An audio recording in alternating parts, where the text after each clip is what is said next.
What's up, everybody? And today we're reacting to a video, the Eurofighter Typhoon, any aircraft, any mission by Mega Projects. We have been wanting to do a video on the Eurofighter Typhoon for so long. We've been wanting to do it for so long. It's been the aircraft that seems to have slipped through the net, and we've not done a video on it. People have been asking for it for ages. I'm really excited to do it right now. If you want to watch the video without me waffling over the top, if you want to watch the original video, it'll be in the description down below. I'm excited to learn some more about this. I don't know if I've reacted to anything from Mega Projects before, so I'm excited to learn some stuff. I'm excited to see what they do for information on this video. I'm excited. Don't forget to like, comment, subscribe. We're nearly at 500,000 subscribers. We're going to party. We're going to party. It's going to be great. 500,000 live stream party. Before we get started with this great video, a quick word from our paid partner. Over the past few years here on YouTube, I have been incredibly open about my mental health and my mental health journey since leaving the Royal Marines Commandos. Unfortunately, when I left the Royal Marines Commandos, my mental health was in a really poor state and I didn't even know where to start.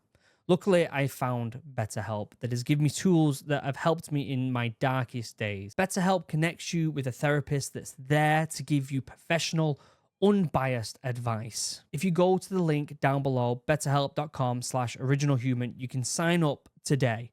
And usually within 48 hours, you will be connected with a licensed therapist. There's over 1,000 licensed therapists. And if you don't bond with that therapist, you can change them. I've done it before, and I changed until I found a specific therapist that really understood my needs. Once you have been connected with a therapist, you can message them, you can call them, or you can video call them. It's incredibly easy to do it from the comfort of your own home. I cannot recommend BetterHelp more. It has helped me in many, many different ways, and some of my darkest days. It has genuinely improved my life. Don't forget to click the link down below, betterhelp.com/originalhuman. Get a discount on your first month and try out therapy. You will honestly not regret it. All right, so the Eurofighter Typhoon, let's do this. Let's learn something. Subtitles are on. Let's find out what this is all about. Oh, they've got banging music at least, haven't they? Let's go. Any aircraft, any mission. This is the supremely confident slogan of one of the most advanced fighter planes in the world. According to Eurofighter.com, Can we just pause it, go back a tiny bit, and all appreciate this man's beard? Isn't it a lovely beard? It's a great beard. I think it's a fantastic beard. I've seen him before, I feel like I've seen him before somewhere. I'm not sure where. Maybe in another channel. It is the world's most advanced swing, roll, combat aircraft, providing simultaneously deployable air-to-air and air-to-surface capabilities, and it has demonstrated and continues to demonstrate high reliability across the globe in all climates. It has been combat-proven during operations in Libya, Iraq, and Syria. But when did this video come out? This video came out a year ago. All right, guys. I'm wondering, what is the timeline for this aircraft? Is this something that's going to get replaced by F-35s? Is this something that is here for the long term? If you know anything about that, let me know in the comments.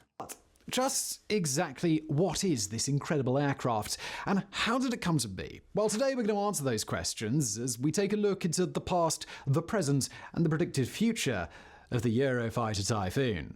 So it looks like he is going to talk about what's going to happen with this aircraft in the near future, which is pretty good. Origins of the Typhoon can be traced back as far as 1979, when British Aerospace and Messerschmitt Bloco Blom, or MBB, began lobbying their respective governments for a collaborative fighter plane program to be known as the European Combat Fighter, or ECF. The duo would become a threesome later that year when French company Dassault also signed up, and it was about this time that the name Eurofighter was first used. Due to a myriad of financial issues, including Dassault demanding creative control of the project, German financial instability brought on by the unification for East and West Germany, and general disagreements over design and production, it would not be until the 22nd of December 1997, almost 3 years after the maiden flight of the final prototype, that the defense ministers of the now 4 involved nations, the UK, Germany, Italy, and Spain, would finally sign the contract which would give the go-ahead for the production of the Eurofighter. 1997. That's mental, isn't it? That's 27 years ago. 27 years ago. 27 years. I get it. Like the lifespan of these aircraft is pretty, sufficient.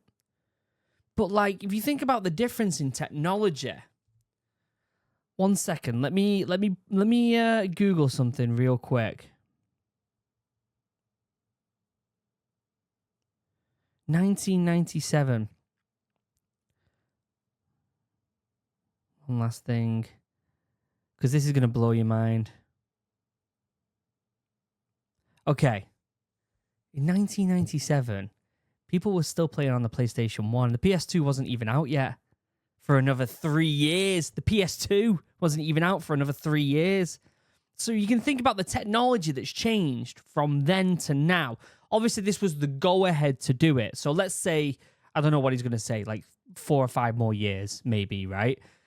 Like, that's PS2 technology for gaming, right? And I know, and I'm using this just as a metaphor, right? I'm using this just as like a way of showing you how technology can change so quickly.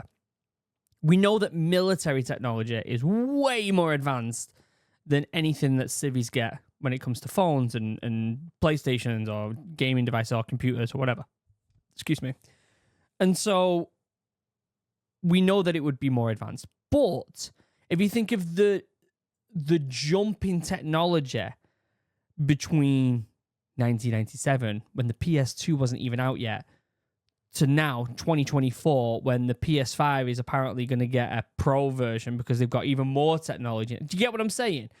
So what I want to know is, between that time when the aircraft was eventually developed and finished and in the air, which in my prediction is probably going to be like 2004, 2005 by this timeline, to now, are they going to start replacing it? Because the jump in that time, they would have to do so many iterations of the Eurofighter to keep it up to date with technology.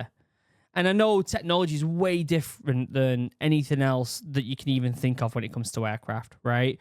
It's mostly about stealth now and information transfer between different units and comms and signals and all that stuff, right? And I know that technology advances at a different rate, but still, let's find out the timeline for this. 6 years later, on the 13th of February 2003, the first production Eurofighter would take flight from Manchingen in Germany, with Britain and Italy carrying out their own maiden flights the very next day. The era of the Eurofighter had begun. So, just what was it about this aircraft that was so revolutionary? To begin with, the aircraft was intentionally designed to be aerodynamically unstable when traveling. Just want to pause it on the wingspan there. The triangular wingspan is so weird, isn't it? It's so like unique. Like, you could see that and be like, oh, that's definitely the Eurofighter. Like, you would see it from a distance, the silhouette. The triangle wings, this front thing. I always forget what they call these, like, smaller wings at the front. You see that from miles away in the distance. If you see that silhouette, you're like, oh, Eurofighter. It's so, like, unique.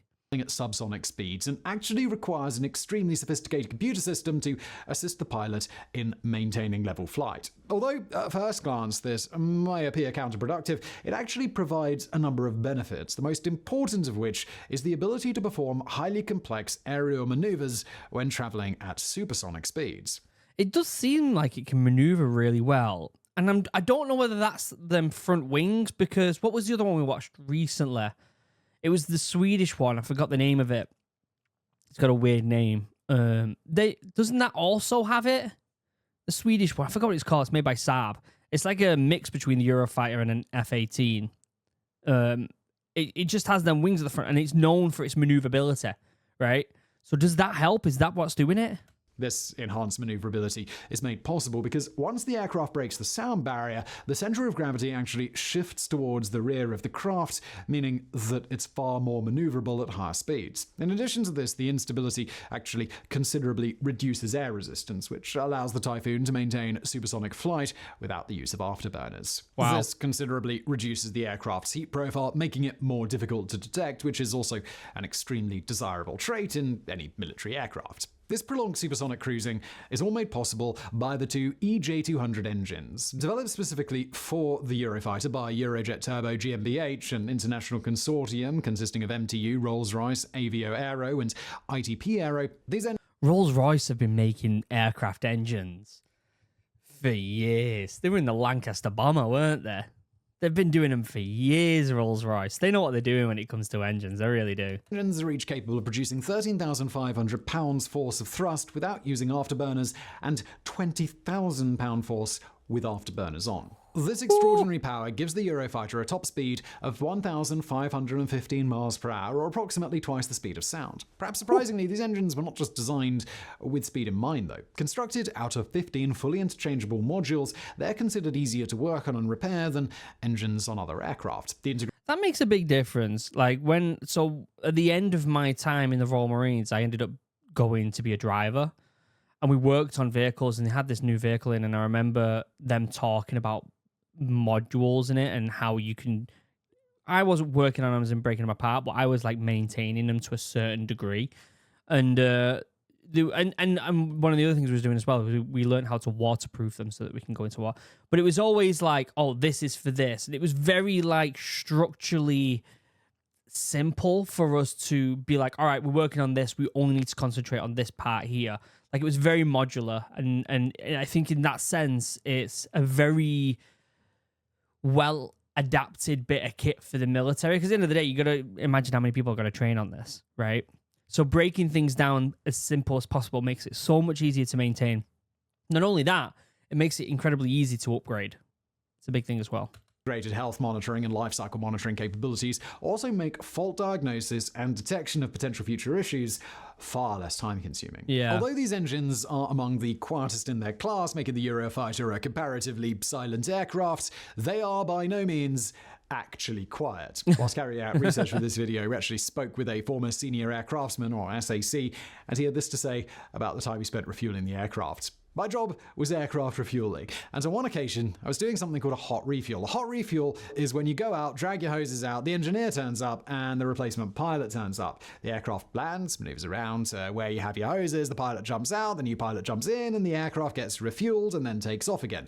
The process takes about 10 minutes. Wow. That's why it's called a hot refuel. The idea is, in a conflict situation, you need to be able to turn the aircraft around that quickly. Yeah. Provided that the previous pilot has not expended any of the ammunition, the plane can land, switch pilots, refuel, and be flying again within 10 minutes. On this occasion, just before the plane landed, I realized that I had forgotten my ear defenders. Obviously, they're only 10 meters away from this thing, and it is loud. It's so loud that it's only possible to communicate via hand gestures during this process. The resulting damage to my hearing was so bad that I was actually transferred to another base whilst it recovered. Obviously, I never explained to my superiors that it had been due to my lack of ear protection. That's mental, that, innit? Like, that's how loud they are, and they're considered relatively quiet for engines. Like, think about that for a second. I get how far away they'll be before you actually detect them, but still, it's mental, innit? Although not primarily designed as a stealth plane, the Eurofighter does possess several features which are designed to make it less detectable. According to some early promotional material, to quote, the aircraft is built with advanced composite materials to deliver a low radar profile and strong airframe. Let's just preface this quote by saying it's no F-35. Do you know what I mean? When it comes to stealth, or even F-22 by that standard, right? That level of stealth moves it up a notch, right? It is a substantial jump upwards in stealth technology, and we know that already. So just bear that in mind when you hear this stuff. We're talking on the same level as like an F-18. Do you know what I mean? We're not talking F-35, F-22 when it comes to stealth. Only 15% of the aircraft's surface is metal, delivering stealth operation and protection from radar-based systems. The latest models are also equipped with the new Praetorian Defensive Aid subsystem, which, according to its manufacturer, employs a range of electronic countermeasures allowing it to digitally hide its signature or to generate radar noise to confuse enemy radar operators. Aside from all of this, it is perhaps the Eurofighter's own sensor capabilities that are the most impressive. The Pirate Infrared Search and Track (IRST) system is capable of both tracking and targeting multiple enemy aircraft through the use of passive sensors. Do we know? So I'm wondering if any of these were ever taken off from aircraft carriers. I know that it's the F-35B now, and same with the Royal Navy. I'm pretty sure it's just F-35Bs now. But I'm wondering if these were ever used on aircraft carriers at all. Let me know in the comments if you've got that information. These sensors are designed to lock onto the heat signatures of opposing aircraft, and as such, they do not emit any detectable energy that could potentially give away the Eurofighter's position. Once a target has been acquired, be it in the air, on land, or water, pilots have at their disposal an impressive array of weaponry from which to choose. For close-up encounters, the fighter has an internally mounted Mauser BK 27mm gun, which is capable of firing a wide range of ammunition. I wonder. So the Bobby Basic for US made planes is that Gatling gun, innit? Right? 6-barrel gun, right? I forgot the name of it, but it's been around for years and they just update it every now and again. And I wonder the firing capabilities of something like an F-18, which is, I'm presuming that's what we're comparing this to, an F-18. I'm wondering what the firing capabilities, like comparison between the two would be. Types including air-to-air, high explosive, air-to-ground, and armor-piercing rounds at 1,700 rounds per minute. In addition to this, the Eurofighter is also capable of carrying a mix of up to 12 different types of missiles and bombs, including the MBDA Storm Shadow / Scalp EG standoff cruise missile and the MBDA Brimstone anti-armor missile, both of which have proven their effectiveness on countless occasions. That's a decent amount of weapons on there as well, isn't it? Like, that's a good amount right there.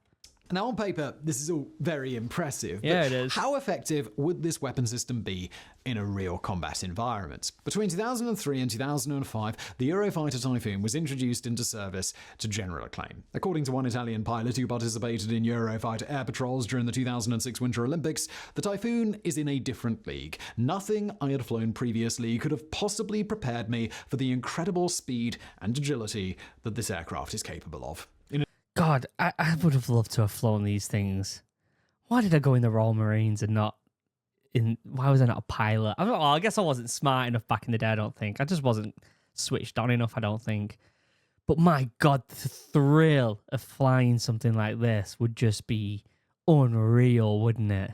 In an interview for Hushkit and Aviation magazine, Steve Formosa, a Typhoon pilot, remarked in response to the question, "What were your first impressions of flying the Typhoon?" with, "The thrust that the Typhoon has is ferocious, something that I personally don't think you ever get used to. The fact that you can backstick the controls and know that the aircraft will limit the G means that you can pull straight to 9G. And trust me, that hurts every single time." Oh my The prolonged God. exposure to such high levels of Straight to 9G? Oh my God. G-force presents a serious problem for these pilots. In order to remain conscious, they have to wear special flight suits which automatically inflate as G-forces increase. Without these suits literally squeezing blood back up to the brain, a pilot experiencing high levels of G-force would be unconscious in a matter of seconds. Like, that's only 4.5G right there.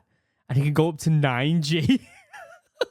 But perhaps the highest Holy. praise of the Eurofighter came from the former American Air Force Chief of Staff, John P. Jumper, who is the only person that has flown both the Eurofighter Typhoon and the F-22 Raptor, arguably the most advanced stealth fighter in the world. To quote, "The Eurofighter is certainly, as far as smoothness of controls and the ability to pull and sustain high G-forces, very impressive. The avionics, the color-moving map displays, etc., all absolutely top-notch. The maneuverability of the airplane in close-in combat was also very impressive." Although That's a high praise from someone who's flown an F-22. Like, he's flown an F-22 and he's sitting there and he's saying that the Eurofighter Typhoon is some serious bit of kit.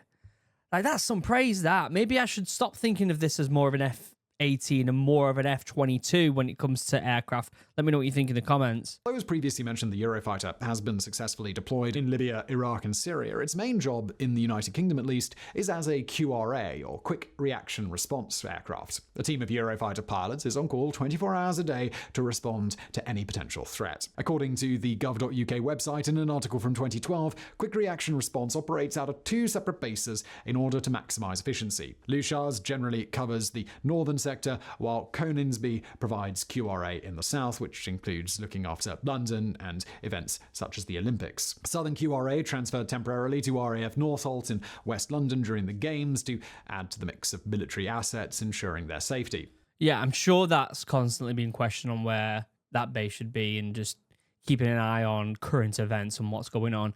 I'm sure that is getting a lot of talk when it comes to Russia kicking off right now. I'm sure there's a lot of like, all right, where should we put these just in case, or what's the best response like speed we can get from this location or this location, you know? I'm sure it's getting a lot of talk. Reese of the 29th Reserve Squadron explains that at the start of the scaled QRA response, civilian air traffic controllers might see on their screens an aircraft behaving erratically, not responding to their radio calls, or note that it's transmitting a distress signal through its transponder. Rather than scramble Typhoons at the first hint of something abnormal, a controller has the option to put them on a higher level of alert, a call to cockpit. In this scenario, the pilot races to the hardened aircraft shelter and does everything short of starting his engines. From this posture, a controller can monitor a situation, knowing that a scramble can be conducted in moments. That's pretty cool. That's pretty cool. And obviously now that I'm living in the UK, it's very reassuring, isn't it? Such a scramble made the news in 2016 when 2 Eurofighters were dispatched from RAF Coningsby to intercept an Air France passenger plane, which was not responding due to a radio communication problem. According to newsroom.com, as a result of the sonic boom caused by the aircraft travelling at supersonic speeds, quote, houses shook as the planes flew over Yorkshire to identify the unresponsive aircraft and accompany it to land at Newcastle Airport. Although houses shook. In Yorkshire as well, they'll probably all sit there chilling in the middle of the countryside, and then all of a sudden, it was like, what's going on? Aircraft are not usually permitted to fly at supersonic speeds when travelling over land. This rule is understandably dropped when there might be an active threat. Fortunately, this incident would turn out to be nothing sinister. Although the Eurofighter is undoubtedly an incredible machine, it also comes with an incredible cost. In addition to the initial price tag of approximately $90 million, or about £74.5 million, the running costs are simply astronomical. A source for this piece told us, during 2009, me and some of the guys sat down and worked out just how much it costs to keep one of these planes going. Taking into account the price of jet fuel, engineers' wages, pilots' wages, air traffic controllers, and everything, the number we came up with was approximately £100,000 per hour. Holy. So with that being the case, I'm wondering what the difference between that and the F-35 is when it comes to price per hour. And I'm wondering if that's why we're slowly getting more F-35s around the world. I'm sure that's probably why, because I don't know. I can't remember how much the F-35 costs to keep it running. I don't think it's that expensive. Surely not. Partly for cost-cutting reasons, and partly for logistics, in 2014, Quick Reaction Response was permanently relocated from Leuchars to RAF Lossiemouth in Scotland. Regardless of the costs, the Eurofighter does not appear to be going away anytime soon, with no serious all-round contender, plus the fact that it is constantly undergoing both hardware and software upgrades to keep it at the cutting edge. The Eurofighter Typhoon is predicted to remain in action until at least 2040, and possibly beyond. Wow, 2040? Holy. That's unreal, isn't it?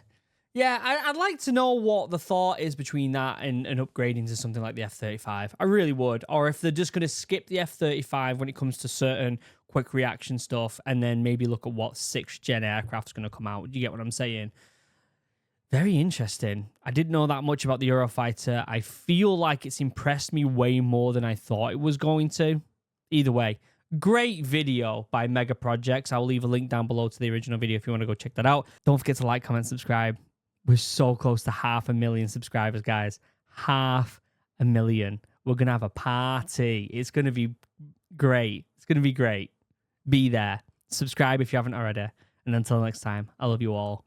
Goodbye.